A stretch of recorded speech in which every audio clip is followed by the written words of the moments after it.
Antonia et Balmacda sont au lit après un moment d'intimité. Antonia exprime sa satisfaction, déclarant qu'elle apprécie énormément le commissaire. Elle le compare à une drogue puissante dont il sera difficile de se sevrer. Balmacda répond qu'il veillera à lui fournir la dose nécessaire pour qu'elle n'en soit pas privée. Antonia avoue qu'elle pourrait devenir dépendante et qu'elle n'aime pas supplier pour certaines choses. Il lui rappelle qu'aujourd'hui, elle l'a fait.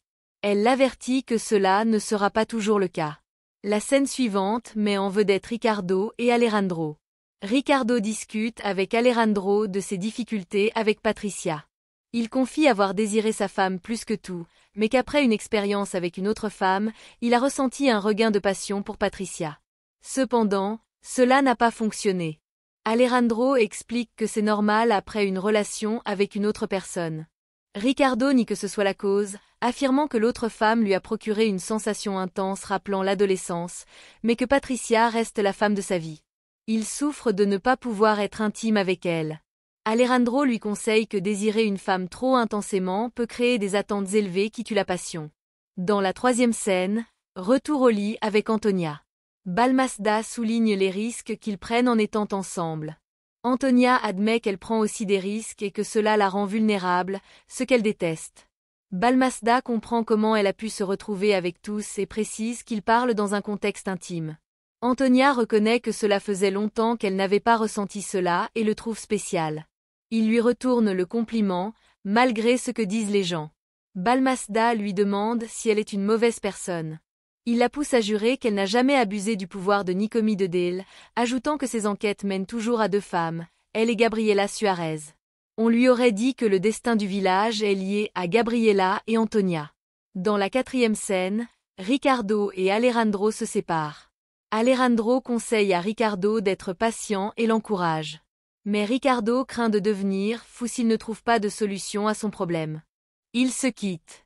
La cinquième scène implique Alejandro, David et Cecilia. Alejandro surprend Cecilia et David au club. Il leur demande ce qu'ils faisaient, car ils ne dansaient pas. David explique qu'ils étaient allés voir les chevaux et se sont salis. Cecilia arrive pour dire à David qu'elles doivent partir. Cecilia dit au revoir avec affection, promettant de rêver à lui. David dit au revoir et lui demande d'arrêter de bouder. Les filles sont devant après leur départ. Alejandro demande à Max s'il s'est protégé, et Max répond oui. Il plaisante et se taquine. La scène suivante revient à Antonia et Balmacda discutant de Gabriela. Balmacda compare Gabriela et Antonia à deux araignées ayant tissé une toile qui piège tout le village. Antonia dit avoir enterré le souvenir de Gabriela. Balmacda insiste. Elle était la mère de son petit-fils et a ruiné la vie de son fils Fernando tout en l'éloignant d'Alejandro. Il rapporte que le docteur Gertrude Agir lui a dit qu'Alejandro causera la destruction du village à cause de Gabriela et Antonia. Antonia demande où il l'a vu, et Balmacda répond qu'il l'a rencontré récemment. Dans la septième scène, un souvenir impliquant Veronica. Antonia se rappelle ces mots cruels adressés à Gabriela en prison. Ensuite, dans une autre scène, Veronica se réveille et dit à une personne qu'elle a besoin de se rappeler son passé pour se souvenir de la raison de sa présence. Elle affirme qu'elle n'a plus beaucoup de force pour la haine, mais qu'il faut veiller à ce que justice soit faite. Interrogée sur l'amour après tout cela, elle répond que le seul qu'elle ne renie pas est celui pour son fils et que le bonheur pourrait être seulement la paix. C'est la nuit avec Alejandro et Poncia. Alejandro demande à Poncia où est sa mère, pensant savoir qu'elle est avec Balmacda. Il dit que c'est évident qu'elle s'intéresse à lui et qu'il craint qu'elle ne soit blessée, car il ne pense pas que Balmacda soit l'homme qu'il lui faut. Dans la neuvième scène, retour avec Antonia et Balmacda. Antonia demande à ne pas aborder de sujets sérieux après leurs ébats. Balmacda insiste. Elle esquive en proposant de changer le sujet vers quelque chose de plus sensuel. Elle lui demande où il a vu le docteur, et il répond qu'elle a été déportée des États-Unis, complètement folle. La scène suivante montre Balmacda seule. Balmacda lit une note d'Antonia parlant de la nuit merveilleuse qu'ils ont passée et disant vouloir plus. Il s'interroge sur la coïncidence d'avoir connu deux femmes nommées Antonia. La scène suivante annonce Veronica et Ricardo. Veronica et Ricardo discutent dans un bureau.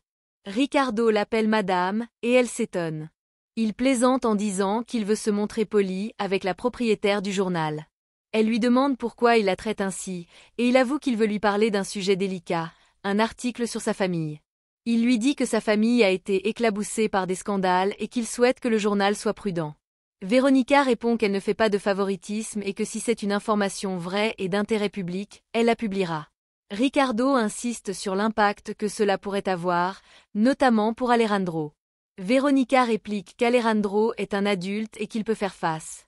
Ricardo tente de la convaincre qu'il s'agit de protéger la famille, mais elle reste ferme. Dans la 14e scène, Constanza et Véronica. Constanza parle avec Véronica de sa famille. Elle évoque la manière dont certains secrets du passé refont surface. Véronica se montre attentive mais garde ses distances émotionnelles. Constanza lui demande si elle croit toujours pouvoir obtenir justice. Véronica répond que c'est la raison même de sa présence et qu'elle ne reculera pas, même si cela implique d'affronter de vieilles blessures. Dans la 16e scène, Gertrude et Antonia. Une rencontre tendue entre Gertrude et Antonia. Elles échangent des politesses glaciales. Antonia fait des sous-entendus sur le fait que Gertrude a tout fait pour ses propres intérêts et pour de l'argent. Elle ajoute qu'elle doit se taire et ne surtout pas lui mentionner. Elle la traite de folle qui s'intéressait trop aux affaires de famille. Gertrude annonce qu'elle n'a plus rien à perdre ou à gagner, qu'elle s'intéresse seulement à la vérité et au bien du village. Antonia lui lance qu'elle finira par comprendre que certaines vérités doivent rester cachées pour le bien de tous. Gertrude réplique qu'elle ne croit pas à cette logique et que les secrets finissent toujours par détruire ceux qui les gardent. Dans la 17e scène, conclusion de l'épisode. L'épisode se termine sur un montage. Antonia regarde Gertrude avec un sourire ambigu. Ricardo contemple Patricia à distance, l'air préoccupé. Alejandro se promène seul, repensant aux avertissements reçus sur Gabriela et Antonia. Véronica ferme la porte de son bureau comme pour se préparer à un nouveau combat. Une confrontation arrive, c'est la fin.